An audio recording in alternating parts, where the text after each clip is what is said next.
अनिकेत, तुझा प्रवास सर्वांनी अनुभवला. म्हणजे मी तर तुला म्हणतो सेलिब्रिटीज आहे. अनिकेतचा जो प्रवास आहे ना, मी जवळून पाहिला. त्याचे सगळे मित्र परिवारही क्लासचे विद्यार्थीच आहेत. खूपच कष्टातनं झाला. आणि मग एक दिवस असाच मला इंडियन एक्सप्रेसच्या एका पत्रकारांचा फोन आला. म्हणे, सर JMFCचा रिझल्ट लागला आहे, विद्यार्थ्यांची इंटरव्ह्यू घ्यायची आहेत. बरेचसे विद्यार्थी कष्टातनं होतात. मी म्हटलं सगळेच विद्यार्थी कष्टातनं झालेले आहेत, पण म्हणे सर विद्यार्थ्यांना मोटिवेशन होतं. ग्रामीण भागातील विद्यार्थ्यांमध्ये न्यूनगंड असतो, परिस्थिती नाही, होईल की नाही, शहरामध्ये टिकावं लागेल की नाही, जज सारखी मोठी परीक्षा आपलं होईल की नाही. तर तुम्ही जर काही विद्यार्थी सांगितले ज्यांचा आम्ही इंटरव्ह्यू घेऊ, तर नवीन विद्यार्थ्यांकरता ते एक मोटिवेशन असेल. आणि मग मी त्यांना अनिकेतचा नंबर दिला. म्हटलं याच्याशी बोला आणि मी सांगितलंय असा निरोप द्या. आणि मग त्यांनी तो इंटरव्ह्यू छापला. नंतर तोच लंडन टॉपनी घेतला. अगदी मला खूप वेगवेगळ्या ठिकाणावरनं ते व्हॉट्सअपला बातम्या यायला लागल्या. आमच्या काही विद्यार्थी मित्रांनी तर अशा बातम्या पाठवल्या की त्या साऊथच्या खालच्या तमिळनाडू वगैरे राज्यातल्या न्यूजपेपरच्या होत्या. त्याच्यात फक्त याचा फोटो होता आणि खाली ते लँग्वेज होते. मी म्हटलं अरे हे नेमकं पहा, यांनी काय लिहिलंय, जज लिहिलंय का दुसरी काही स्टोरी लिहिली. इतका तो प्रचंड व्हायरल झाला आणि एक मोटिवेशन बनून गेला ग्रामीण भागातल्या विद्यार्थ्यांकरता.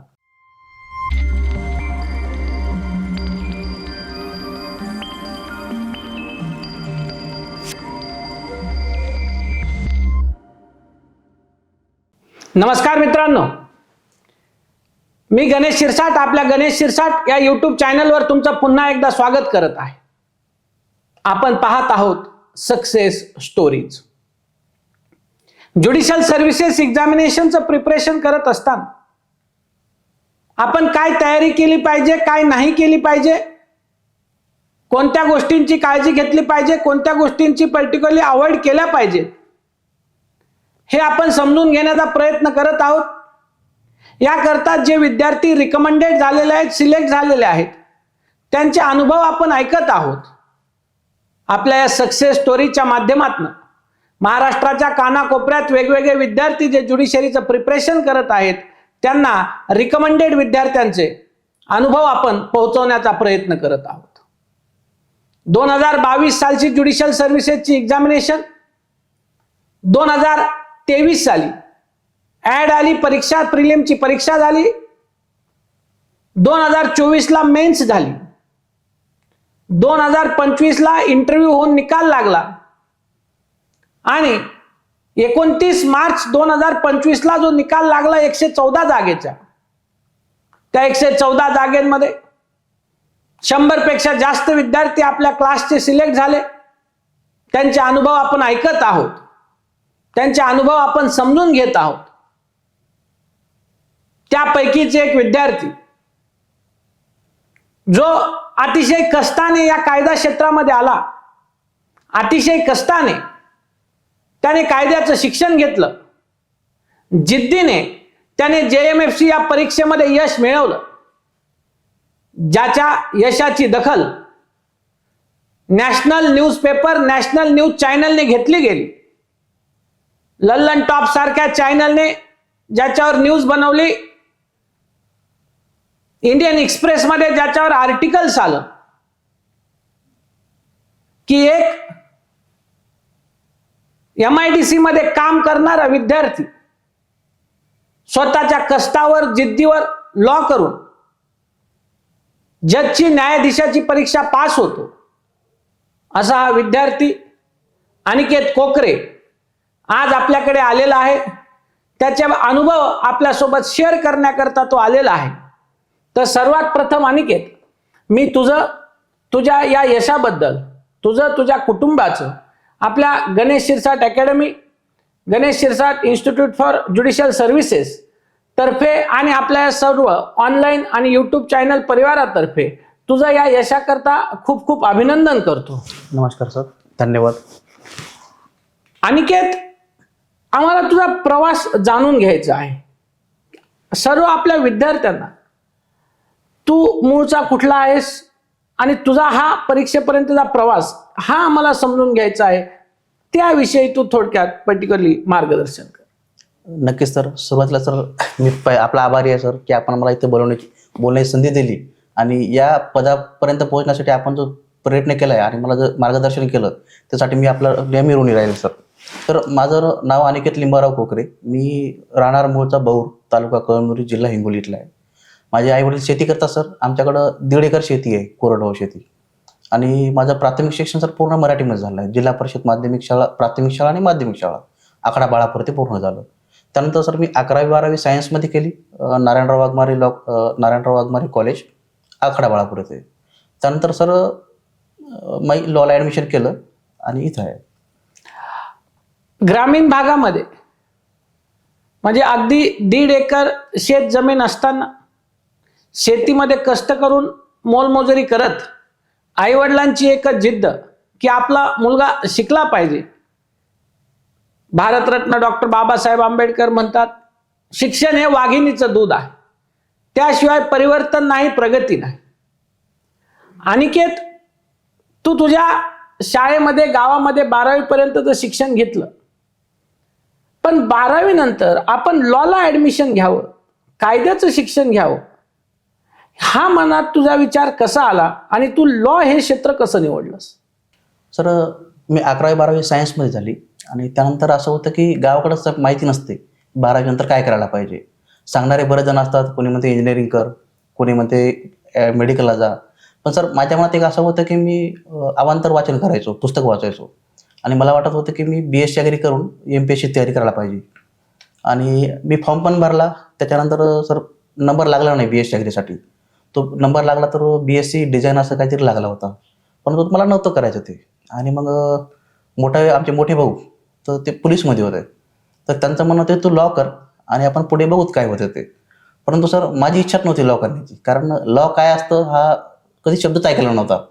आणि मग नंतर असं झालं की मला नव्हतं करायचं ॲडमिशन. मी म्हणत होतो मी करेन काहीतरी. पण मोठ्या भावानं म्हणजे जबरदस्ती ॲडमिशन केलं मला. आणि मग माझी इच्छा नसताना सुद्धा मी लॉला ॲडमिशन केलं आणि त्याचा परिणाम असा झाला की पहिले 2-3 वर्षे फक्त भावाला कोसण्यातच माझे दिवस गेले आणि मला कळत नव्हतं लॉ काय ते. नंतर 3rd इयरला गेल्याच्या नंतर मग कळालं की लॉ असतं, माणूस वकील होतं, जज सुद्धा होऊ शकतं. हे म्हणजे मी ॲक्सिडेंटली लॉला आलो सर. नक्कीच अनिकेत, ग्रामीण भागामध्ये बऱ्याच वेळेला विद्यार्थ्यांमध्ये प्रचंड कॅलिबर असतं, पण फक्त मार्गदर्शनाचा अभाव असतो, माहितीचा अभाव असतो. अगदी लॉ मध्ये अतिशय उत्तुंग असं करिअर आहे आणि तुला लॉ काय हे माहिती नसताना बंधूंच्या हट्टामुळे जबरदस्तीने लॉला आलेला विद्यार्थी एक आज न्यायाधीश पदापर्यंत पोहोचलाय. पण अनिकेत, तुझा प्रवास मी पाहिलाय. ज्युडिशियल सर्व्हिसेसला जेव्हा तू माझ्याकडे आला तेव्हापासून माहिती आहे. सिलेक्शन नंतर तर महाराष्ट्राला माहिती झालं. लल्लन टॉप सारख्या न्यूज चॅनलनी बातमी घेतली होती, वा एक तिहाडी मजदूर म्हणजे रोजंदारीने काम करणारा मुलगा छत्रपती संभाजीनगर येथील MIDC मध्ये तो काम करत त्याने शिक्षण घेतलं. संघर्ष स्वतःलाच करायला लागतो. आयुष्यात फक्त जिद्द असली पाहिजे, यश 100% मिळतं. अडचण प्रत्येकाच्या आयुष्यात येतात. प्रत्येक व्यक्तीला कोणत्या ना कोणत्या स्वरूपात काही ना काही अडचणी असतात, प्रॉब्लेम्स असतात. कुणाला फायनान्शियल प्रॉब्लेम्स असतात, कुणाला हेल्थचे इश्यूज असतात, कुणाला फॅमिली प्रॉब्लेम्स असतात. पण प्रत्येक वेळेस त्या प्रॉब्लेमवर चर्चा करण्यातच वेळ घालवण्यात काही अर्थ नसतो. या अडचणीला मात करून पुढे कसं चालायचं आणि यश कसं मिळवायचं हे तुम्ही आम्ही समजून घेतलं पाहिजे, आम्ही शिकलं पाहिजे. आणि अनिकेतच्या 1.5 एकर जमीन असणारा विद्यार्थी म्हणजे आता ग्रामीण भागातल्या शेतकऱ्यांना विद्यार्थ्यांना माहिती असेल, तुम्हाला सांगतो 1.5 एकर म्हणजे त्याच्यामध्ये काहीच होत नाही. आणि शेती ही आपल्याकडे पावसाचं हे आसमानी संकट असं असतं की एखाद्या वेळेस पाऊस पडतही नाही, त्याच्यामुळे पीक येत नाही. काही वेळा इतका पाऊस पडतो की आलेलं पीक वाहून जातं. अशा परिस्थितीत स्वतःचं शिक्षण स्वतः करायचं ही जिद्द त्याने मनात ठेवली आणि तो औरंगाबाद येथे पर्टिक्युलरली MIDC मध्ये काम करून शिक्षण आपलं पूर्ण करू लागला. अनिकेत, आम्हाला तुझा हा प्रवास जाणून घ्यायचा आहे की लॉ करत असताना तुला तुझं शिक्षण स्वतः करायचं होतं, आर्थिक अडचण होती, फायनान्शियल प्रॉब्लेम्स होते, ते पाय MIDC कडे कसे वळले आणि तिथला अनुभव कसा होता हे तू आम्हाला सांग. नक्कीच सर. लॉला भावानं ॲडमिशन केलं सर, आणि भाऊ आणि वहिनी आमची नांदेडलाच राहत होते, त्याच्यामुळे माझी राहण्याची आणि खाण्याची व्यवस्था होत होती. पहिले 2 वर्ष चांगलं गेलं, पण नंतर सर वय वाढत होतं आणि जिम्मेदाऱ्या कळत होत्या, आणि अशा याच्यामध्ये सर आपले भाऊ आपलं जगवतच हीच खूप मोठी गोष्ट होती. तर प्रत्येक वेळेस त्यांना पैसे मागणं किंवा त्यांना त्रास देणं मला बरं वाटत नव्हतं. तर मग कॉलेज आमचं 8 महिने चालायचं, आणि नंतर मे, जून आणि जुलै 3 महिने सुट्ट्या असायच्या आपल्याला समरच्या. तर त्या काळामध्ये आमच्या गावातले काही मुलं जायची कामाला, आणि मला वाटत होतं की बाबा आपण पण जायला पाहिजे, 4 पैसे ते येतील आणि आपल्या शिक्षणाला काम येतील. मग दरम्यानचं सर 3rd इयरपासून मी कामाला जायला चालू केलं, आणि तिथं सर मेडिकल कंपनी होती, आणि मेडिकल कंपनीमध्ये आम्ही नाईट शिफ्ट करायचो, रात्री 7:30 ते सकाळी 7:30 पर्यंत. त्याच्यामध्ये पण सर सर्वच प्रकारचे कामं आले. त्याच्यामध्ये तुम्ही गेल्या तर तुम्हाला झाडू मारावा लागतो, पोछा मारणे, त्याच्यानंतर तुम्ही ज्या डिपार्टमेंटला गेलेत त्या डिपार्टमेंटचं जे काही काम असते तर ते काम तुम्हाला करावं लागत होतं सर. हा जो अनुभव होता MIDC मध्ये काम करण्याचं, ती एक जिद्द असते की पडेल ते काम करल पण माझं शिक्षण पूर्ण करल. त्यामधनं तुला काही शिकायला मिळालं का की जे भविष्यात तुला आयुष्यात कामी आलं, किंवा एक महत्वाचा एक लेसन आपण ज्याला म्हणतो तो तुला तिथे मिळाला का, किंवा तशाविषयी काही सांगू शकशील का? नक्कीच सर. जाणीव म्हणलं तर सर सुरुवातीपासूनच होती, कारण आमची आई आणि वडील दोघंही मजुरी करतात. घरची तात्पुरती थोडी जमीन असल्यामुळं त्याच्यात भागत नव्हतं. आई नेहमी दुसऱ्याच्या शेतात जाते कामाला. ती जाणीव असल्यामुळं मग जेव्हा कंपनीत सर कामाला गेलो तर त्याच्यातून चटपुंजे पैसे यायचे, जास्त पैसे नव्हते भेटत. आणि मग त्याच्यातून ही गोष्टी काय भेटले की थोड्याफार पैशामध्ये आपण कसं समाधान मानायला पाहिजे, कारण जे काय आपले शौक वगैरे असतात आपल्या त्या पैशात पूर्ण होऊ शकत नाहीत. त्याच्यामध्ये फक्त तुमच्या ज्या गरजा आहेत नेसेसरी आपण म्हणतो तर तेवढंच पूर्ण होत होते. आणि याच्यातून एक गोष्ट कळायची सर, आयुष्यामध्ये कधी जे भेटते त्याच्यात समाधान मानायला पाहिजे. तुम्ही ज्या गोष्टी नाही त्याच्यात उगाच विनाकारण नाही म्हणून रडत बसू नका, कारण त्याच्यात पण तुमचं भागू शकते प्रत्येक गोष्ट, काही रुकत नाही. हे शिकायला भेटलं सर त्यातून. अनिकेत, अतिशय महत्वाचा आणि मोलाचा सल्ला तू विद्यार्थ्यांना दिला की माणसाने प्रत्येक गोष्टीत समाधान मानलं पाहिजे, आहे त्या परिस्थितीत झगडत पुढे गेलं पाहिजे. जे रिसोर्सेस आपल्याकडे अवेलेबल आहेत त्या रिसोर्सेसचा कसा बेस्ट यूज करायचा, युटिलायझेशन करायचं आणि पुढे प्रवास करत राहायचा, हे तुम्ही सर्व विद्यार्थ्यांनी शिकलं पाहिजे स्पर्धा परीक्षेची तयारी करत असताना. अनिकेत, या परिस्थितीमध्ये तू काम करत शिक्षण घेतलं, लॉ कंप्लीट झालं. लॉ कंप्लीट झाल्यानंतरचा पुढचा जो प्रॅक्टिसचा प्रवास असतो त्याविषयी तू काय सांगशील? सर लॉ कंप्लीट झाला 2019 मध्ये, आणि त्यानंतर भाऊचे मित्र जे होते आमचे ॲडव्होकेट सुनील भोक्तार सर, तर अगोदर ठरलं होतं की त्यांच्याकडे जाऊन त्यांचं टॉपिक जॉईन करायचं होतं. 2019 मध्ये सर मी मला आजही आठवते की 10 जून तारीख होती, त्या दिवशी कोर्ट पण उघड होते आपलं, आणि त्या दिवशी प्रॅक्टिस चालू केलं. आणि त्या दिवशी मात्र कोर्टातला पहिला दिवस होता, कधी कोर्टच बघलं नव्हतं. आणि सर मग सरांसोबत एवढे चांगले अनुभव आले की त्यांनी मला कधीही कोणत्या गोष्टीची कमी नाही पडू दिली. प्रत्येक मॅटरमध्ये त्यांनी मला प्रोग्रेस करत होते की तू आर्ग्युमेंट कर, तू मॅटर बघ, मॅटरचा फॉलोअप घे. आणि या गोष्टीमुळे सर आपोआप एक कॉन्फिडन्स बिल्ड झाला माझ्यामध्ये. आणि सर एक असे एक आहेत की सोबत असताना तर मला खूप मदत केली, गायडन्स पण केलं. पण जेव्हा मी पुण्याला यायचं होतं सर मला, तर माझ्या सरांनी जे काय केलं ते शब्दामध्ये व्यक्त करणं तरी कमीच आहे ते. तर एक चांगले शिक्षक पण भेटले, सिनियर पण भेटले, आणि एक आयुष्यात चांगला माणूस काय असतो त्यांच्याकडे शिकायला भेटलं सर मला. नक्कीच. अनिकेत, तुझ्या ह्या लॉच्या प्रवासामध्ये तुला लॉ विषयी तर माहिती नव्हतं, बंधूंमुळे तू जबरदस्तीने आला.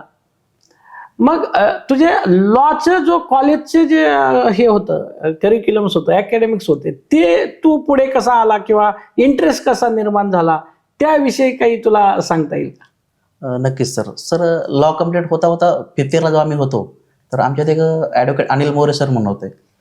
सध्या सर ते मयत झाले आहेत, आणि त्यांनी आम्हाला जर ज्युडिशियरची JMFची परीक्षा काय असते त्यांनी आम्हाला एक ओळख करून दिली.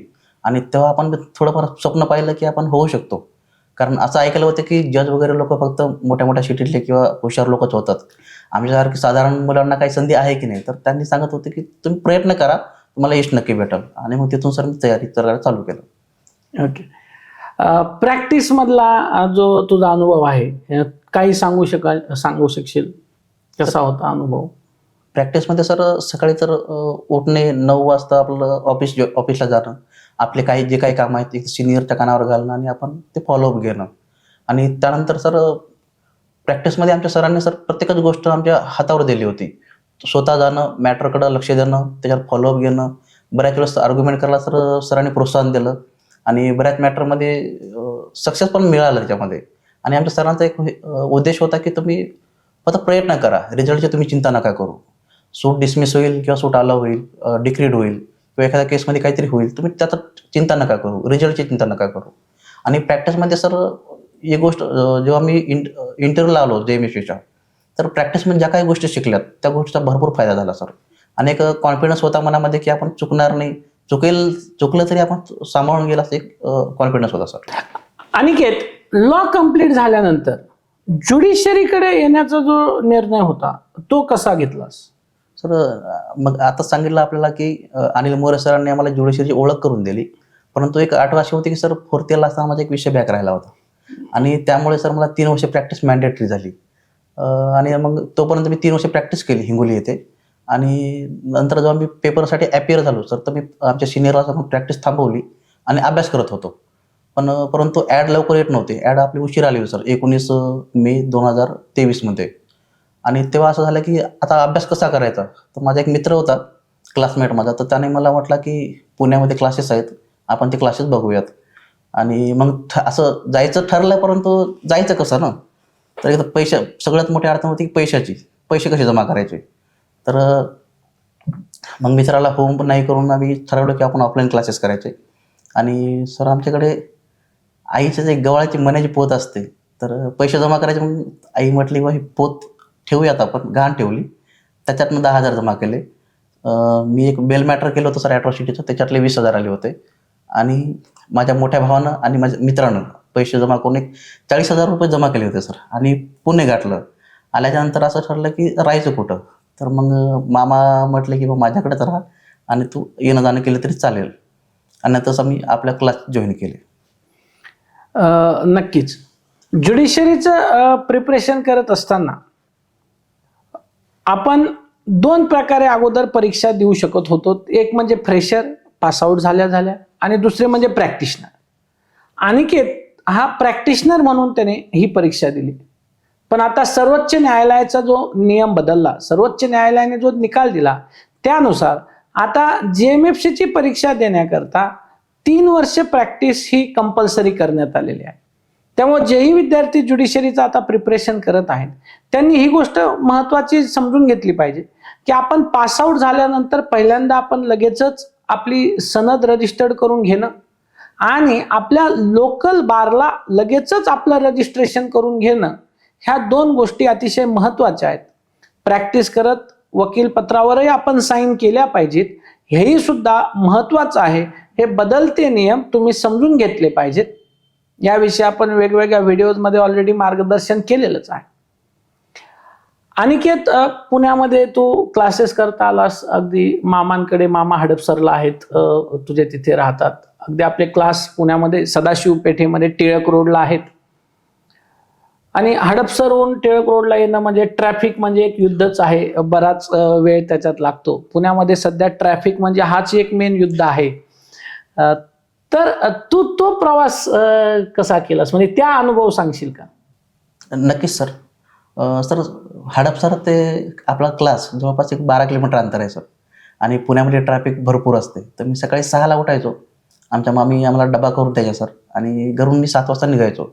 तर मला 2 गाड्या बदलाव्या लागत होत्या. एक काळे पडळ ते हडपसर आणि दुसरं हडपसर ते आपलं SP कॉलेजपर्यंत यायला. तर सकाळी 7:30 वाजता घरून निघायचं. लायब्ररी यायला 8-8:30 वाजायचं सर. 8:30 वाजता 9 वाजता आपला क्लास राहायचा. 9 ते 11 क्लास. त्याच्यानंतर मग अभ्यासाला लागायचो. आणि रात्री मी 9:30ला इथून निघायचो. तर घरी जायला जवळपास 10:30 किंवा पावणे 11पर्यंत वाजायचे. दरम्यानच्या काळात मग अभ्यास करायचा, घरी गेल्यानंतर जेवण करायचं आणि झोपायचं. आणि उद्या पुढे पण तीच प्रोसेस कंटिन्यू करायची सर. प्रिपरेशन करत असताना JMFCचा 3 टायर स्ट्रक्चर आहे, प्रिलिम्स, मेन्स, इंटरव्ह्यू. आपण प्रिपरेशनच्या पार्टकडे येऊयात. तुझा प्रिलिमच्या अभ्यासाची मेथड कशी होती, स्ट्रॅटजीज कशा होत्या, हे तू आपल्या सर्व नवीन जे ॲस्पिरंट्स आहेत त्यांना त्याविषयी थोडं मार्गदर्शन कर. नक्कीच सर. जो आम्ही नवीन क्लासेसला आलो सर, तर आपला क्लास 11 जूनला आपला क्लास चालू झाला होता, ॲडमिशन झाले होते आणि 16 जूनपासून आपले क्लासेस चालू झाले होते. तर पुण्यामध्ये माझे कोणी ओळखीचं नव्हतं, फक्त एक मित्र होता, तो पण नवीनच होता, त्याला माहिती नव्हती. तर मग इथल्याच आपल्या मित्राने सांगितलं की तू क्लासला जाताना सर जे काय शिकवणार आहेत तर ते तू वाचून जायला पाहिजे, क्लासमध्ये मन लावून लक्ष द्यायचं आणि क्लासहून जेव्हा आपण लॅबला जातो तर लॅबला गेल्यानंतर पुन्हा ते रिवाईज करायचं. आणि सर ही स्ट्रॅटेजी मी पूर्ण प्रीचा पेपर देईपर्यंत हेच वापरलं. आणि आणखी नंतर जसं जसं क्लास करत गेलो तर क्लासमध्ये भरपूर गोष्टी शिकायला भेटल्या. त्याच्यानंतर सर मी माझी एक अशी सवय आहे की एखादा विषय जर आपण वाचायला घेतला तर मी तो पूर्ण विषय वाचतो आणि त्याच्यानंतर ते त्याच्यावर जेवढे काही MCQ भेटतात तेवढे MCQ सॉल्व्ह करायचे. ओके. प्रिलियम्सचा तुझा स्कोरही चांगला होता. हो सर. त्यानंतर प्रिलियमचं प्रिपरेशन करत असताना बेरॅक्स तू सगळे रेफर करत होता, बेरॅक्स वाचत होता. हो सर. बुक्स जे आहेत ते प्रिलियम्सला तू बुक्स किती प्रमाणात रेफर केले? म्हणजे सर मी फक्त बेरॅक्टवर फोकस केलं आणि MCQ जेवढे भेटतील मी तेवढे MCQ सोडवले. आणि अजून मला सांगायला आवडेल की सर मी काय केलं होतं की PYQ जेवढे क्वेश्चन पेपर आहेत आपले तर त्याचा एक संच बनवला आणि एक क्वेश्चन आहे तर क्वेश्चनचं समजा फॉर एक्झाम्पल आपण सांगू शकतो की क्वेश्चन असा आहे की who is the president of India आणि खाली 4 ऑप्शन आहेत, त्याच्यापैकी एक ऑप्शन द्रौपदी मुर्मू आहे. तर मला माहिती आहे की आन्सर द्रौपदी मुर्मू आहे, परंतु बाकीचे जे 3 ऑप्शन आहेत तर त्याच्याविषयी मला जेवढी काही माहिती भेटेल तर मी ते इम्पॉर्टन्स म्हणून किंवा ते इसेन्शियल्स म्हणून ते लिहित होतो आणि प्रत्येक वेळेस वाचताना ते पुन्हा पुन्हा रिवाईज करत जायचं, तर त्याचा मला फायदा होत होता सर. आणि सर कॉमेंट्री बुक जास्त मी वाचले नाही, फक्त बेरॅक्ट आणि क्लासची जी वही आहे. आणि सर अजून एक सांगायला मला आवडेल की जेव्हा मी क्लास करत होतो तेव्हा मी लिहिताना आपल्या वहीमध्ये लिहिताना थोडं मोकळं लिहायचं, म्हणजे त्यात जागा सोडायची. आणि जेव्हा लायब्ररीमध्ये आपण जेव्हा रिवाईज करतो तर सोबत बेरॅक्ट घ्यायचं आणि बेरॅक्टमध्ये ज्या गोष्टी आहेत परंतु आपल्या वहीमध्ये नाहीत मी ते ॲडिशन करत होतो सर. याचा मला भरपूर फायदा झाला. नक्कीच. अनिकेत, ही झाली तुझी प्रिलियमची स्ट्रॅटजीज. मेन्स रिटर्न एक्झामिनेशनच्या प्रिपरेशनच्या तुझ्या स्ट्रॅटजीज काय होत्या? जी सर. सर प्रिलिमचा पेपर झाला त्याच्यानंतर 5 ऑक्टोबरला आपल्या क्लासेस चालू झाले आणि सर आपण क्लासेसमध्ये नेहमी 2 क्वेश्चन द्यायचे सकाळी लिहायला त्याच्या आन्सर प्रिपेअर करण्यासाठी. मी क्लास झाल्यानंतर सर जेव्हा लायब्ररीमध्ये जात होतो तर दिवसभर ते त्याचं आन्सर प्रिपेअर करायचं आणि स्वतः पुन्हा एकदा मनाने लिहून पाहायचं. क्लासमध्ये आल्याच्यानंतर पुन्हा एकदा आपण लिहायचो क्लासमध्ये आणि क्लास झाल्यानंतर सर आपण त्या क्वेश्चनमध्ये काय काय कंटेंट यायला पाहिजे ते आपण सांगत होतात. आणि त्याच्यामध्ये सर नेहमी असं व्हायचं की आपला कंटेंट आणि आम्ही लिहिलं जे आन्सर आहे तर भरपूर फरक राहायचा. आम्ही कमी लिहायचो किंवा कधी जास्त लिहायचो, म्हणजे पटत नव्हतं ते मनाला. आणि मग नेहमी एकच क्वेश्चनचं सर 3-3, 4-4 वेळेस आन्सर प्रिपेअर करायचो. त्याच्यामुळे असं झालं की लिहिण्याची खूप सवय झाली आणि आन्सर पण प्रिपेअर करत होतो. आणि याच्या व्यतिरिक्त सर आपल्या क्लासच्या ज्या काही नोट्स होत्या, नोट्स वाचायच्या आणि त्याच्यामध्ये पुन्हा प्रिलिम्ससारखी स्ट्रॅटेजी पुन्हा त्याच्यामध्ये ॲडिशन करत राहायचे. ह्या 2 गोष्टी केल्या सर मी. रिटर्न एक्झामिनेशनचं प्रिपरेशन करत असताना तुझं जे स्टडी मटेरियल होतं, कोर्स मटेरियल म्हणजे बेरॅक्ट्स होत्या, क्लासची नोटबुक होती, बुक्स किती प्रमाणात रेफर केले? सर खरं सांगायचं म्हणजे माझ्याकडं जे बेरॅक्ट होते प्रिलिमसाठी ते माझे 3 मित्रांचे मिळून माझे 12 बेरॅक्ट होते. माझे स्वतःचे 3 आणि बाकीचे 2 मित्राचे त्याचे 3 असे बेरॅक्ट होते. जेव्हा प्री झाली मेन्सला क्लासेस पहिले सुरू सर क्लासेसवर भर दिला आणि नंतर वाटत होतं की आपण कॉम्प्युटर बुक घ्यायला पाहिजे. पण आपल्या क्लासचे विद्यार्थी आणि खूप चांगले मित्र तर यांनी म्हटलं की तू पुस्तकं नको घेऊ, आमच्याकडे पुस्तकं आहेत, तू फक्त अभ्यास कर. आणि यांनी मला एकही पुस्तक नाही घेऊ दिलं, त्याच्यावरच अभ्यास केला सर. आणि नोट्स काढत गेलो सर आणि प्रत्येक माझी अशी सवय होती की मी जर नोट्स काढल्या तर प्रत्येकाला मी शेअर करायचो की तू पण वाच, काही ॲडिशन भेटते का सांग मला, किंवा मी बरोबर लिहित आहे का, चुकीचं लिहित आहे का. तर मित्रांना पण असं सवय लागली. मग आम्ही एकमेकांना प्रत्येकाला नोट्स शेअर करणं, क्वेश्चन पेपर सोडवणं. याच्यानं असं झालं की सर आम्ही कुठं चुकतोय हे आम्हाला कळत होतं आणि जास्त जर वाटलं आपल्याला कळत नाही तर नेहमी आम्ही आपल्याला भेटत होतो सर. नक्कीच. एक इन्सिडेंट मला आठवतो. अनिकेत प्रिपरेशन ज्यावेळेस क्लासला करत होता त्यावेळेस आपल्या क्लासच्या तिथे वर आपली अभ्यासिका पण आहे, जी फक्त आपल्या ज्युडिशरीच्या विद्यार्थ्यांकरता आपण देतो, जे JMFCचं प्रिपरेशन करतात क्लासचे विद्यार्थी. ती डेडिकेटेड ज्युडिशरीच्या विद्यार्थ्यांकरताची ती रिडिंग रूम आहे.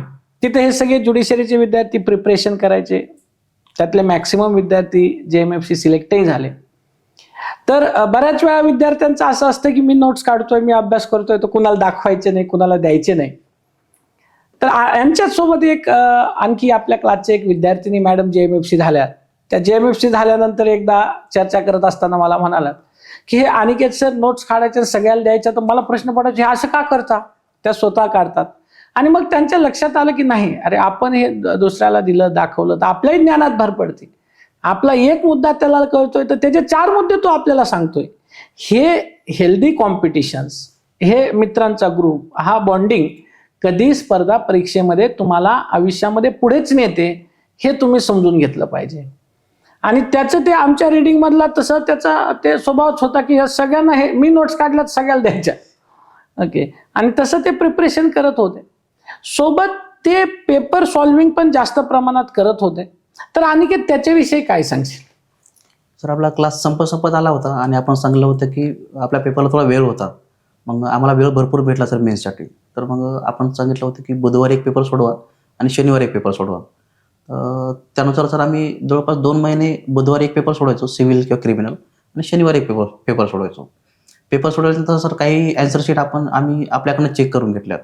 परंतु आपल्याकडे एवढी गर्दी असायची की नेहमी प्रत्येक ॲन्सर शीट व्यवस्थित चेक करून घेणं शक्य नव्हतं. मग आम्ही लायब्ररीमध्ये सगळेच पेपर सोडवायचो आणि बुधवार किंवा शनिवार ज्या दिवशी असेल तर असं लायब्ररीमध्ये वातावरणाचं की आज पेपर आहे आपला ॲक्च्युअल, एवढं चांगलं वातावरण व्हायचं. सकाळी जो टाईम असतो 3 तासाचा, कोणी यायचं नाही, कोणी डिस्टर्ब करायचं नाही, सगळेजण अभ्यास म्हणजे पेपर सोडत होते. काही पेपर आम्ही आपल्याकडनं सोडून घेतले. त्याच्यानंतर आम्हाला थोडीफार आयडियाच होती. मग आम्ही एकमेकांचे पेपर चेक करायला लागलो. पेपर चेक करताना एक अशी गोष्ट असते की मित्रांच्या चुका काढण्यात आपल्याला फार मजा येते. आणि सर मग मी जर दुसरा पेपर चेक करत असेल तर मी एवढा कटाक्षाने पेपर तपासत होतो की हा इथं चुकला, यानं इथं जास्त लिहिलं, इथं कमी लिहिलं, असं का लिहिलं, आणि लाल पेननं शेरा मारायचा. माझ्या पेपरवर पण माझे मित्र तसेच करत होते. आणि यातून एक गोष्ट काय भेटली, पेपर चेक करताना जर एखादा विद्यार्थी जास्त जर लिहित असेल तर आपण कमी लिहितो हे आपल्या लक्षात येत होतं. एखादा विद्यार्थी चुकीचं लिहित असेल तर ते पण आपल्याला कळत होतं. त्याच्यानुसार अभ्यास जास्त झाला सर, आणि ॲन्सर नेमकं काय असायला पाहिजे ते थोडंफार तरी कळत होतं. नक्कीच. यांनी सर्वांनी आपले जे रिडिंग रूमचे विद्यार्थी होते त्या सर्वांनी वारच ठरवून घेतले होते, डेज, की आता JMFC रिटर्न एक्झामिनेशनला टाइम आहे, तर आठवड्यातनं हे 2 दिवस या 3 तास सगळ्या रिडिंगमध्ये सगळेच जवळपास 90% विद्यार्थी मेन्सचेच होते. तर ह्या 3 तास सगळ्यांनी पेपर सोडवायचा. म्हणजे तसं इन्व्हायरमेंट, जसं ऍक्च्युअल आपण पेपरमध्येच आहोत तसं इन्व्हायरमेंट क्रिएट करण्याचा प्रयत्न या सर्वांनी तिथं केला होता. त्याचाही त्यांना नक्कीच फायदा झाला. अनिकेत, तुझा प्रवास सर्वांनी अनुभवला. म्हणजे मी तर तुला म्हणतो सेलिब्रिटीज आहे. अनिकेतचा जो प्रवास आहे ना, मी जवळून पाहिला. त्याचे सगळं मित्र परिवारही क्लासचे विद्यार्थीच आहेत. खूपच कष्टातनं झाला. आणि मग एक दिवस असाच मला इंडियन एक्सप्रेसच्या एका पत्रकारांचा फोन आला. म्हणे सर, JMFCचा रिझल्ट लागला आहे, विद्यार्थ्यांची इंटरव्ह्यू घ्यायची आहेत, बरेचसे विद्यार्थी कष्टातनं होतात. मी म्हटलं सगळेच विद्यार्थी कष्टातनं झालेले आहेत, पण म्हणे सर विद्यार्थ्यांना मोटिवेशन होतं. ग्रामीण भागातील विद्यार्थ्यांमध्ये न्यूनगंड असतो, परिस्थिती नाही, होईल की नाही, शहरामध्ये टिकावं लागेल की नाही, जज सारखी मोठी परीक्षा आपलं होईल की नाही. तर तुम्ही जर काही विद्यार्थी सांगितले ज्यांचा आम्ही इंटरव्ह्यू घेऊ तर नवीन विद्यार्थ्यांकरता ते एक मोटिवेशन असेल. आणि मग मी त्यांना अनिकेतचा नंबर दिला, म्हटलं याच्याशी बोला आणि मी सांगितलंय असं निरोप द्या. आणि मग त्यांनी तो इंटरव्ह्यू छापला. नंतर तोच लंडन टॉपनी घेतला. अगदी मला खूप वेगवेगळ्या ठिकाणावरनं ते व्हॉट्सअपला बातम्या यायला लागल्या. आमच्या काही विद्यार्थी मित्रांनी तर अशा बातम्या पाठवल्या की त्या साऊथच्या खालच्या तमिळनाडू वगैरे राज्यातल्या न्यूजपेपरच्या होत्या. त्याच्यात फक्त याचा फोटो होता आणि खाली ते लँग्वेज होते. मी म्हटलं अरे हे नेमकं पहा, यांनी काय लिहिलंय, जज लिहिलंय का दुसरी काही स्टोरी लिहिली. इतका तो प्रचंड व्हायरल झाला आणि एक मोटिवेशन बनून गेला ग्रामीण भागातल्या विद्यार्थ्यांकरता. अनिकेत, ग्रामीण भागातील विद्यार्थ्यांमध्ये एक तयारीची जिद्द असते, करण्याची जिद्द असते, पण बऱ्याच वेळा थोडा न्यूनगंड असतो. सर्व विद्यार्थ्यांना काय सल्ला देशील? सर नक्कीच सर, माझ्यासारखे बरेच विद्यार्थी गावाकडे असतात आणि त्यांना जर काही करायचं म्हणलं तर सर्वात मोठा प्रश्न असतो की न्यूनगंड. आणि आपण पूर्ण शिक्षण मराठीमध्ये झालं असतं. सगळ्यात मोठी भीती असतात आपल्या इंग्लिशमध्ये की पुढे चालून आपलं इंग्लिशचं कसं व्हायचं. आणि आणखी एक भीती असते की आपण खेड्यापाड्यातले लोक आणि कॉम्पिटिशन जर करायचं म्हटलं तर मोठ्या सिटीमध्ये जावं लागतं. तिथल्या पोरांशी आपण कॉम्पिटिशन करू शकतो का. आणि जेव्हा मी सर पुण्यामध्ये आलो होतो तर तेव्हा मी जो चहा अभ्यास करायचो आणि संध्याकाळी चहा प्यायला जायचो, तर इथले पोरं डिस्कशन करायचे चहा पिताना. आणि त्यांचं डिस्कशन एवढं हायर लेवल चालायचं की मला वाटायचं मी खूप मागं आहे आणि माझं नाही होणार. पण तीच प्रोसेस चालू ठेवली, जास्त विचार नाही केला आणि स्वतःवर थोडासा कॉन्फिडन्स होता की आपण करू शकतो. तर मला विद्यार्थ्यांना हे सांगायचं की तुम्ही आयुष्यात कधीच कोणाशी कम्पेअर नका करू. तुम्ही जे आहेत ना तुम्ही बेस्ट आहेत. आणि न्यूनगंड ही एक अशी गोष्ट असते की तुम्हाला नेहमी मागत नेणार आहे ती. त्याच्यामुळे तुम्ही तुमच्या परीने जेवढं करता येते तेवढं करा. बाकी तुम्ही कोणाशी कम्पेअर नका करू. तुम्ही तुमचं बेस्ट देत राहा. तुम्ही नक्कीच यशस्वी व्हाल, एवढं सांगू शकतो सर. अनिकेत, मुख्य परीक्षा झाली, JMFC रिटर्न परीक्षा झाली, रिझल्ट आला, पास झाला. मग आता इंटरव्ह्यूची तयारी होते. इंटरव्ह्यूची तयारी कशी केलीस? सर जेव्हा मेन्सचा निकाल लागला, मी गावाकडेच होतो आणि आपल्या लायब्ररीच्या मुलांनी फोन करून सांगितलं की सर कॉंग्रॅच्युलेशन्स, तुम्ही पास झाले. तर एवढा आनंद झाला की आयुष्यामध्ये पहिली वेळच एवढी मोठी परीक्षा दिली, त्यामध्ये आपण मेन्स पास झालो, आता इंटरव्ह्यू द्यायचा, ही खूप मोठी गोष्ट होती. आणि माझी एक सवय होती की मी छोटे छोटे स्वप्न पाहतो, लई मोठे त्यापेक्षा नाही. तर प्रीला असताना आपण नेहमी सांगत होता की हा क्वेश्चन चांगला करा, हा तुम्हाला मेन्सला विचारतात. तर मला वाटायचं की खरंच आपण मेन्सला जाईल का. नंतर जेव्हा मेन्सला आलो तर आपण नेहमी सांगत होता की तुम्हाला इंटरव्ह्यूला हे क्वेश्चन विचारतात, तसे आपण सेमिनारमध्ये तयारी करून घेतो. तर मला असं एकदम छोटं स्वप्न पडायचं की आपण खरंच सेमिनारला बसल का, किती चांगला दिवस असेल, हे छोटे छोटे स्वप्न पडायचे. आणि जेव्हा मेन्स पास झालो आणि इंटरव्ह्यूला आपण आहे असं कळल्यानंतर मी पहिले तर आपल्याकडे आलो सर. त्याच्यानंतर आपण सांगितलं की इंटरव्ह्यूला वेळ आहे थोडासा, मी कोर्ट जॉईन करा. नंतर मी पहिलंच कोर्टात प्रॅक्टिस होती चांगली आणि नंतर पुन्हा कोर्ट जॉईन केलं. आणि सर आपल्याकडं मॉक इंटरव्ह्यू दिलेत. मॉक इंटरव्ह्यूचा एवढा फायदा झाला की सर ज्या दिवशी ॲक्च्युअली इंटरव्ह्यू होता माझा, मला काही वाटलंच नाही आपल्यासमोर बोलताना. आणि आणखी एक गोष्ट अशी सांगावीशी वाटते की आपण जो मॉक घेता सर, तर बारीक सारीक पूर्णच गोष्टी क्लिअर होतात त्याच्यामध्ये. आणि तिथं काही वाईट वाटलं नाही की आपण इंटरव्ह्यू देतोय किंवा. आणि आपण एक नेहमी गोष्ट सांगतात की इंटरव्ह्यू घेणारे जे 2 लोक आहेत ते खूप मोठे लोक आहेत. आणि मला आता परिचय पण असतात ते खूपच मोठे लोक आहेत त्यांनी. नक्कीच. MPSC आपल्या JMFCचे इंटरव्ह्यू घेण्याकरता ऑनरेबल हायकोर्टचे ऑनरेबल जस्टिस लॉर्डशिप एक असतात, एक MPSCचे मेंबर्स किंवा चेअरमन्स असतात आणि साहजिकच खूप मोठा अनुभव आणि खूप मोठी व्यक्तिमत्व असतात. तर आम्ही नेहमी इंटरव्ह्यूला याच अप्रोचने जातो की खूप 2 मोठ्या व्यक्तींना आपल्याला भेटायला मिळतंय, 10-15 मिनिटं त्यांच्याशी चर्चा करायची संधी मिळत आहे. अनिकेत, तुझा ॲक्च्युअल इंटरव्ह्यू कसा गेला, कसे प्रश्न तुला विचारले? सर 28 मार्चला माझा इंटरव्ह्यू होता. माझ्यासोबत आपलेच क्लासचे 2 विद्यार्थी, त्या जागी इंटरव्ह्यू अगोदर झाला होता तर माझ्यासोबत होते. एक गोष्ट मला ठेवली होती की सर आपण नेहमी सांगतात की तुम्ही व्हाल किंवा न व्हाल हे तुमच्या प्रारब्धात असेल तर होईल, तुम्ही फक्त तयारी करू शकता. सर मी तयारी केली आणि ज्या दिवशी इंटरव्ह्यू होता तर त्याच्या 1 दिवस पहिले काहीच वाचलं नाही किंवा कुठलं टेन्शन पण नाही घेतलं. मनाला एकच सांगून ठेवलं की शांत राहायचं आणि तीच गोष्ट कामी आली सर. ज्या दिवशी इंटरव्ह्यू होता सर, सकाळी मी गेलो, ऑनरेबल जस्टिस साहेब होते आणि MPSCचे मेंबर सर होते. तर त्यांनी गेल्या गेल्यात मला विचारलं की तुम्ही कुठून आलात. त्यांना गाव, तालुका, जिल्हा वगैरे सांगितलं. माझी प्रोफाईल पाहिली त्यांनी, तर माझ्या प्रोफाईलमध्ये 11वी आणि 12वी सायन्स होतं सर. त्यांनी मला पहिलाच क्वेश्चन विचारला की तुझं 12वी सायन्समध्ये झाली, तुला काय आठवत असेल. तर मी म्हटलं की मी प्रयत्न करतो.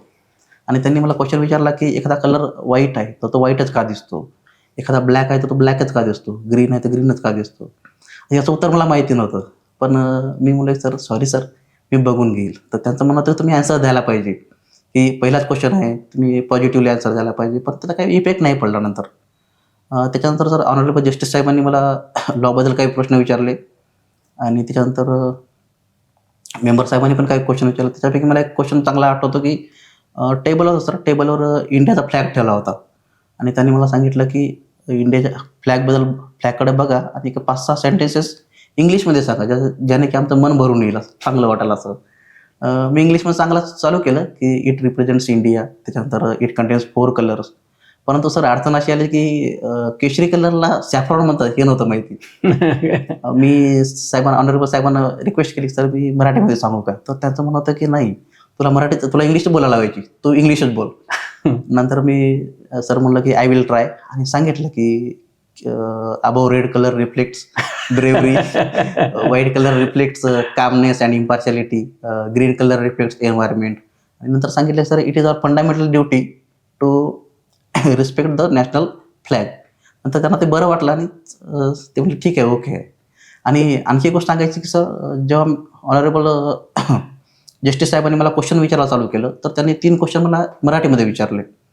मी त्याचा आन्सर मराठीमध्येच दिलं आणि नंतर त्यांनी अचानक 4था क्वेश्चन इंग्लिशमध्ये विचारला. तर मी त्या पहिल्याच फ्लोमध्ये पुन्हा मराठीमध्ये आन्सर देत होतो. तर मला मेंबर साहेबांनी थांबवलं आणि मला म्हटलं की हे बघ साहेब तुला इंग्लिशमध्ये बोलतायत तर तू इंग्लिशमध्येच बोल, मराठीमध्ये नको बोलू. तर त्यांनी मला तिथं सावध केलं आणि मला त्याचा फायदा झाला. अनिकेत, इंटरव्ह्यूचाही रिझल्ट आला, कारण 28 मार्चला तू म्हणाला इंटरव्ह्यू होता आणि दुसऱ्या दिवशी निकाल आला 29 मार्चला. हो. बरोबर. इंटरव्ह्यूला गेला आणि दुसऱ्या दिवशी जज होऊन आला, रिझल्ट आला, लिस्टमध्ये नाव होतं. हो. रिझल्ट आल्यानंतर काय प्रतिक्रिया होती? तर 29 मार्चला सायंकाळी सर 7:30 वाजता रिझल्ट आला. आम्ही लायब्ररीमध्येच बसलो होतो वर आणि सगळेच विद्यार्थी बसले होते आपले. एक 5 मिनिटं रिझल्ट यायच्या 5 मिनिटं पहिले सर असं वाटत होतं की आपण सगळेजण होऊ, सोबतचे सगळे मित्र. परंतु रिझल्ट आला आणि त्याच्यामध्ये काही जणांचं झालं आणि काही जणांचं राहिलं त्याच्यामध्ये. माझा मित्र रिझल्ट पण नाही पाहिला, मित्रांनीच पाहिला होता आणि त्यांनी सांगितलं की कॉंग्रॅच्युलेशन्स तू झाला. नंतर एक अशी इमोशन होती की सर कळतच नव्हतं काय बोलावं ते आणि स्तब्ध झालो. 5-10 मिनिटं लायब्ररीमध्येच बसलो. त्याच्यानंतर मित्रांनी थोडंसं जागेवर आणलं आणि मग आईला फोन केला. आईला जो फोन केला सर ते सांगूच नाही शकत. तिकडून आई रडत होती, इकडून मी रडत होतो. आई मी जज झालो हे सांगण्यासाठी सुद्धा म्हणजे शब्द निघत नव्हते सर. आणि ते आजही तसेच अंगावर काटे उभे राहतात, कारण आईचा खूप मोठा संघर्ष आहे सर, माझं काहीच नाही. नक्कीच तुझ्या या यशामध्ये नक्कीच आईचा, कुटुंबाचा प्रचंड संघर्ष आणि प्रचंड मोठा वाटा आहे. अनिकेत, एवढ्या कष्टानं पर्टिक्युलरली न्यायाधीश झालास, बराचसा अनुभवाची शिदोरी तुझ्याकडे आहे. नवीन विद्यार्थी जे प्रिपरेशन करतात बराच वेळा मनामध्ये न्यूनगंड असतो, काय सल्ला देशील सर्वांना? सर विद्यार्थ्याचं मी गावातला विद्यार्थी आहे, तर मी बरेच विद्यार्थी पाहिलेत.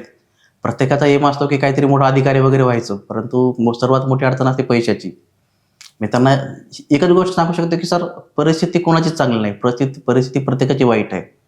डिपेंड आहे तुमच्यावर त्या परिस्थितीला धरून रडायचं का ती परिस्थितीवर मात करून पुढं जायचं. सर मला एक गोष्ट आवर्जून सांगा वाटते की मी जेव्हा पुण्यामध्ये आलो तर माझ्याकडे पैसे नव्हते, माझी काय परिस्थिती लई चांगली किंवा सुसज्ज होती असं नव्हतं. मला एक गोष्ट अनुभवास आली, तुम्ही जर प्रयत्न करत असाल इमानदारीनं आणि तुम्ही जे बाकीचे जे लोक असतात बघणारे, ते ओळखीचे असतील किंवा अनोळखी असतील, ते तुम्हाला मदतीचा हात पुढे करतात सर. मग ते डायरेक्टली असू द्या किंवा इनडायरेक्टली. माझ्या यशामध्ये सर मी एकटा नाहीच. सुरुवातीपासून माझ्या मोठ्या भावानं आणि वहिनीनं एकदम लहान लेकरासारखं सांभाळलं. त्याच्यानंतर सर जेवढे काही मित्र भेटले आतापर्यंत, लहान गावापासून ते ज्युडिशियरीचं प्रिपरेशन करेपर्यंत एवढे मित्र चांगले भेटले सर की यांनी कधी जाणीव होत दिली नाही की तू गरीब आहेस की तुझ्याकडे पैसे नाहीत. प्रत्येक गोष्ट त्यांनी न सांगता आणि मला न लाचार करता त्यांनी सगळ्या गोष्टी सांभाळून घेतल्या. त्याच्यानंतर आयुष्यात शिक्षक भरपूर आले सर, लहानपणापासून आपल्यापर्यंत सगळ्या शिक्षकांचं तेवढंच योगदान आहे. आणि कुटुंब सर, कुटुंब खूप मोठं असते. माझे 3 भाऊ, 3 वहिनी, 2 काका, या सर्वांचं एवढं मोठं योगदान आहे. कारण परीक्षेच्या दरम्यानच्या काळामध्ये जे काही समजा गावाकडे काही गोष्टी व्हायच्या तर मला यांनी कधी सांगतच नव्हते. ते त्याच्या परीनं हँडल करत होते आणि मला म्हणतात तू फक्त अभ्यास कर. त्याच्यामुळे सर आणि विद्यार्थ्यांना तेच सांगायचे की तुम्ही परिस्थितीचं बाऊ नका करू. परिस्थिती आपली खराब आहे हे तुमचे इन्स्पिरेशन असलं पाहिजे आणि त्याच्यावर मात तुम्ही 100% करू शकता. अनिकेत, तुझा हा प्रवास जवळून पाहिला, क्लासमध्ये पाहिला, रीडिंग रूमच्या विद्यार्थ्यांनी पाहिला. तुझ्या यशामध्ये सर्वांचा वाटा आहे आणि जे तू मोकळ्या मनाने मान्य करतो की पहिल्यापासून बंधूंनी, वहिनींनी लहान भावासारखं, लहान मुलासारखं सांभाळलं. त्यानंतर आई वडिलांचे प्रचंड कष्ट, तुझे कष्ट आहेतच, तुला भेटलेले सिनियर्स, तुझे शाळेपासूनचे सर्व शिक्षक आणि तुझा मित्रपरिवार पण इथं खूप मोठा आहे. आणि तुझा मित्रपरिवार पण तुझ्या ह्या यशात तितकाच महत्त्वाचा रोल त्यांनी प्ले केला. म्हणजे मला आठवतं यांचा जो ग्रुप होता त्या ग्रुपमध्ये सगळे आपल्या रीडिंग रूमचे विद्यार्थी, काही इंटरव्ह्यूला, सगळं मॅक्सिमम इंटरव्ह्यूला होते. काहींचं सिलेक्शन झालं आणि काहींचं राहिलं, मॅक्सिमम सिलेक्शन झाले आणि काही विद्यार्थ्यांचं राहिलं, अनिकेतचे जवळचे काही मित्र राहिले. पण ज्यांचं त्या दिवशी 29 मार्चला क्लासमध्ये ज्यावेळेस इथं सगळे हे होते, त्यावेळेस एक गोष्ट खूप मनाला भावून गेली की ज्या विद्यार्थ्याचा रिझल्ट मेरिटमध्ये इंटरव्ह्यूमध्ये राहिलाय ते सुद्धा या सगळ्यांच्या यशामध्ये सहभागी होऊन आनंदी होते, किंवा ठीक आहे सर आमचं राहिलं पुढच्या वेळेस होईल, याचं होणं खूप गरजेचं होतं आणि हा झालाय, हा खूप मोठा आनंद आहे. खरंच हे असा मित्रपरिवार असणं गरजेचं आहे आणि त्याचा मला नेहमीच अभिमान वाटतो की असे विद्यार्थी, असा ग्रुप पर्टिक्युलरली आहेत. त्यामुळं प्रत्येकाचं एकामेकाच्या यशामध्ये नक्कीच वाटा आहे. अनिकेत, अतिशय कठीण परिस्थितीमधनं, प्रवासामधनं तुझा जो हा प्रवास आहे, शिक्षणाचा जो प्रवास आहे, तो शब्दामध्ये व्यक्त होण्यासारखा नाही. तुझा जो संघर्ष आहे तो शब्दामध्ये व्यक्त होण्यासारखं नाही. MIDC मध्ये रोजंदारीवर काम करणं काय असतं हे तिथल्या काम करणाऱ्या व्यक्तीला त्यालाच माहिती असतं. अनिकेत, जज झालास, न्यायाधीश झालास, खूप जणांचा वाटा आहे, आपण आत्ता चर्चा केली. तुझ्या या यशामध्ये कुटुंबासोबतच मित्रांचा खूप मोठा वाटा आहे. नक्कीच. काय सांगशील त्यांना? तर मित्र एक असं नातं असतं की रक्ताच्या पलीकडे जाऊन एक नातं असतं ते. आणि मी नेहमी सांगतो की मित्र जे करतात त्यांनी जे आपल्यासाठी केलंय त्यांच्या उपकाराची परतफेड कधी होऊ शकत नाही. आणि सर, मित्र एक असे असतात की त्यांनी मला प्रीला पुस्तकं देण्यापासून त्यानंतर इंटरव्ह्यूला घडी मित्राची, ब्लेझर घेण्यासाठी पैसे पण मित्राचे, त्यानंतर जाण्या येण्यासाठी पूर्ण खर्च मित्रांचा. माझ्यासोबत येणारे माझे मित्र, राहण्यासाठी येणारे मित्र, इंटरव्ह्यूला सोबत पण मित्रच होते. तर त्यांना मी एवढं सांगू शकतो की तुम्ही फक्त मेहनत करा. आपण एवढं तर जाणू शकलो की मेहनतीला फळ भेटते आणि आपला विश्वास आहे सिस्टीमवर. त्याच्यामुळे फक्त मेहनत करा, तुम्ही आज ना उद्या आपण 100% सोबत येईल. नक्कीच.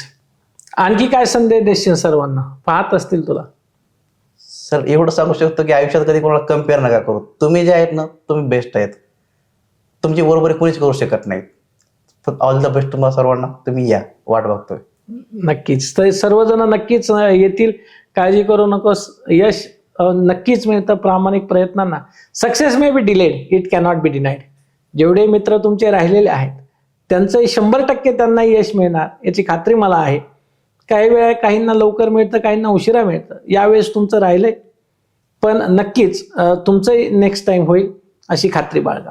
एवढ्या कष्टातनं तू आज न्यायाधीश पदापर्यंत पोहोचलास, आई वडिलांचं स्वप्न पूर्ण केलं आणि एक नव्या करिअरला आणि आयुष्याला सुरुवात करत आहेस. आणि तू आज इथे आलास आणि तुझे सर्व अनुभव विद्यार्थ्यांसोबत शेअर केले. त्यामुळे अनिकेत, तुझं पुन्हा एकदा मी माझ्या वतीने, आपल्या Ganesh Shirsat academy, Ganesh Shirsat institute for judicial सर्व्हिसेसच्या वतीने, आपल्या सर्व ऑफलाईन ऑनलाईन बॅचेसचे विद्यार्थी आणि आपले यूट्यूबचे जे आपले सर्व सबस्क्रायबर्स आहेत आणि सर्व विद्यार्थी जे पाहत आहेत, ह्या सर्वांतर्फे तुला तुझ्या आयुष्याकरता, करिअर करता आणि या यशाकरता तुला आणि तुझ्या कुटुंबांना खूप खूप शुभेच्छा देतो. आणि तुला पुन्हा एकदा, तू इथं आलास आणि तुझे अनुभव शेअर केले त्याबद्दल तुझे पुन्हा एकदा आभार मानतो. धन्यवाद. Thank you sir.